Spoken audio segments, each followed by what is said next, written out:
नमस्कार दोस्तों, आज के इस ऊर्जा से भरे और खास एक्सप्लेनर में हम सबका स्वागत करते हैं। आज हम एनिमे की दुनिया के सबसे बड़ा नाम वन पीस के उस विशाल ब्रह्मांड के रहस्य को सुलझाने वाले हैं। ये एनालिसिस ना खास तौर पर उन नए दर्शकों के लिए बनाया गया है जिनके पास समय की थोड़ी कमी है, लेकिन वे इस ऐतिहासिक सफर का हिस्सा जरूर बनना चाहते हैं। हजारों एपिसोड्स का नाम सुनकर घबराहट होना बिल्कुल स्वाभाविक है, लेकिन चलिए सीधा इसमें गोता लगाते हैं और इस महाकाव्य को बिल्कुल आसान और सुलभ बनाते हैं। आज का ये सेशन हर उस उलझन को दूर कर देगा जो किसी भी नए दर्शक के मन में आ सकती है। एक बहुत ही कड़वा सच बताऊं, वो ये है कि ज्यादातर लोग वन पीस के सबसे बेहतरीन पलों तक पहुंचने से पहले ही इसे देखना छोड़ देते हैं। शुरुआत में एपिसोड्स की इतनी भारी संख्या देखकर घबराहट होना लाजमी है और कहानी के असली मजे तक पहुंचने से पहले ही हार मान लेना बहुत आम बात है। लेकिन आज के इस विशेष रोड मैप के साथ ये हमारा पक्का वादा है कि जो भी इस रणनीति को अपनाएगा वो इस सीरीज का पूरी तरह से दीवाना हो जाएगा। ये गाइड सच में एक ऐसा रास्ता है जो किसी को भी बीच में हार मानने ही नहीं देगा। तो चलिए सबसे पहले बात करते हैं सेक्शन 1 की, वन पीस का असली जादू। अब एक सवाल उठता है, इतने सारे फैंस इसे अब तक की सबसे महान कहानी आखिर मानते क्यों हैं? जो दर्शक पहले से इस सीरीज के बारे में थोड़ा बहुत भी जानते हैं, उनसे गुजारिश है कि वे अभी कमेंट्स में अपने विचार शेयर करें। ये जानना सच में बहुत मजेदार होगा कि इस सफर को शुरू करने से पहले लोगों के मन में क्या क्या उम्मीदें होती हैं। देखा जाए तो ये सवाल ही इस पूरी कहानी की नींव है। देखिए, इस महानता का कारण सिर्फ समुद्री लुटेरों की कहानी होना बिल्कुल नहीं है। इसमें आपको मिलेगा एक ऐसा बेजोड़ रोमांच और ऐसी गहरी दोस्ती जो हर मुश्किल परिस्थिति में खरी उतरती है। इसके अलावा इसमें दुनिया के ऐसे गहरे रहस्य हैं जो दर्शकों को सालों तक सोचने पर मजबूर कर देते हैं। साथ ही इसमें महाकाव्य जैसी लड़ाइयाँ और किरदारों के ऐसे भावनात्मक सपने हैं जो किसी की भी आंखों में आंसू ला सकते हैं।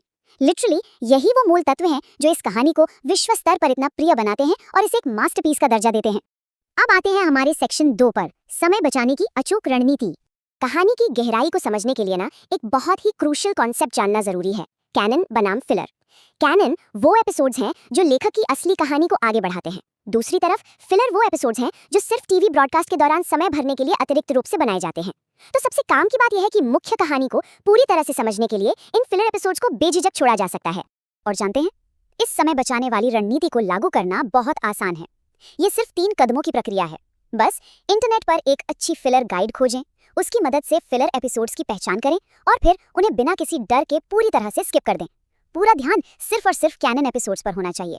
ये रणनीति इतनी ज्यादा प्रभावी है कि इससे इस महाकाव्य की कहानी का मजा बिल्कुल भी कम नहीं होता, बल्कि कहानी की गति और भी ज्यादा बेहतर हो जाती है।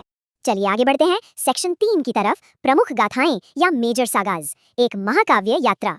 ये प्रमुख गाथाओं का रोड मैप पूरी सीरीज की धड़कन है। कहानी ईस्ट ब्लू से शुरू होती है जहां किरदारों के लक्ष्य तय होते हैं। फिर एलेबास्टा और स्काइपिया होते हुए यह सफर वाटर 7 और एनिस लॉबी तक पहुंचता है। सच कहूं तो यहीं से इस दुनिया का असली पैमाना और गहराई सामने आती है। उसके बाद मरीन फोर्ड का वो ऐतिहासिक चरमोत्कर्ष आता है जो एनिमे जगत में अमर है। फिर ड्रेसरोसा, होल केक आइलैंड और वानो जैसे विशाल और अद्भुत सागा से होते हुए कहानी आज के रहस्यमयी एगहेड आर्क तक पहुंचती है। ये सच में एक सांस रोक देने वाला सफर है। इस पॉइंट पर एक बात स्पष्ट करना बहुत जरूरी है, शुरुआत के कुछ एपिसोड्स में एनिमेशन थोड़ा पुराना लग सकता है क्योंकि भाई ये सीरीज दशकों पुरानी है, लेकिन अगर बस इस शुरुआती दौर को धैर्य के साथ पार कर लिया जाए तो सामने एनिमे इतिहास का सबसे बड़ा मास्टरपीस खुल जाता है। इस शुरुआती निवेश का जो फल मिलता है वो ऐसी भावनात्मक बैक स्टोरीज के रूप में मिलता है जो सीधा दिल में उतर जाती है। जैसे जैसे ये महाकाव्य यात्रा आगे बढ़ती है, खासकर ड्रेसरोसा और होल केक आइलैंड जैसी बड़ी गाथाओं में, ओ भाई, ऐसे लेजेंडरी ट्रांसफॉर्मेशंस और लड़ाइयां देखने को मिलती हैं जो दर्शकों को अपनी कुर्सी से बांधे रखती हैं। बिना कोई स्पॉइलर दिए बस इतना कहा जा सकता है कि किरदारों की शक्तियां और उनका विकास जिस स्तर पर पहुंचता है वो कल्पना से भी परे है। हर नई चुनौती के साथ दांव और भी ऊंचे हो जाते हैं। इस सफर पर बने रहने का एक और बहुत बड़ा कारण है एनिमेशन में बदलाव। जैसे जैसे कहानी वानो जैसी बाद की गाथाओं की ओर बढ़ती है, प्रोडक्शन वैल्यू और एनिमेशन क्वालिटी में एक ऐसा जबरदस्त और अविश्वसनीय बदलाव आता है कि हर एक फ्रेम किसी खूबसूरत पेंटिंग जैसा लगने लगता है। ये पूरी तरह से शुद्ध सिनेमाई कला में बदल जाता है जो आंखों के लिए किसी दावत से कम नहीं है। अब बात करते हैं सेक्शन 4 की, मूवी गाइड, क्या और कब देखें। इस सीरीज की इतनी सारी फिल्मों को हम 3 स्पष्ट श्रेणियों में बांट सकते हैं। पहली कैटेगरी उन फिल्मों की है जो पूरी तरह से ऑप्शनल है, ये बस एक्स्ट्रा मजे के लिए है। दूसरी कैटेगरी रिकमेंडेड फिल्मों की है, जैसे स्ट्रॉन्ग वर्ल्ड, फिल्म जी और फिल्म गोल्ड। ये फिल्में शानदार एक्शन और मजेदार कहानियों से भरी है। और तीसरी सबसे खास कैटेगरी उन फिल्मों की है जिन्हें जरूर देखना चाहिए, जैसे स्टैम्पीड और हाल ही में आई फिल्म रेड। सच बताऊं तो ये सिर्फ फिल्में नहीं हैं, बल्कि विशाल सिनेमैटिक इवेंट्स हैं जो पूरे फ्रेंचाइजी का जश्न मनाते हैं।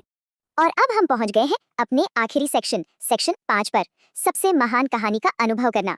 वन पीस सिर्फ एक एनिमे नहीं है, ये एक ऐसा सफर है जो लोगों को बदल देता है। ये बात हर उस फैन की भावनाओं का एकदम सही निचोड़ है जिसने इस सफर को पूरी शिद्दत से जिया है।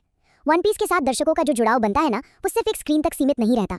किरदारों के साथ उनकी खुशियाँ, उनके आंसू, उनके संघर्ष और उनके अटूट सपने इतने वास्तविक लगने लगते हैं कि यह सफर सच में लोगों के सोचने के नजरिए और उनके जीवन को बदल कर रख देता है। यह हिम्मत और दोस्ती का एक ऐसा पाठ है जो हमेशा याद रहता है। तो चलिए आज के इस रोमांचक एक्सप्लेनर को इस ऊर्जावान सवाल के साथ समाप्त करते हैं। इस महाकाव्य की शुरुआत करने जा रहे दर्शकों को किस सागा या कहानी के हिस्से तक पहुंचने का सबसे ज्यादा इंतजार है? कमेंट्स में अपने विचार जरूर साझा करें। इस समय बचाने वाली रणनीति का इस्तेमाल करके बिना डरे आगे बढ़ा जा सकता है और इस महान यात्रा का पूरे दिल से आनंद लिया जा सकता है। यकीन मानिए, यह एक ऐसा फैसला है जिस पर कभी पछतावा नहीं होगा।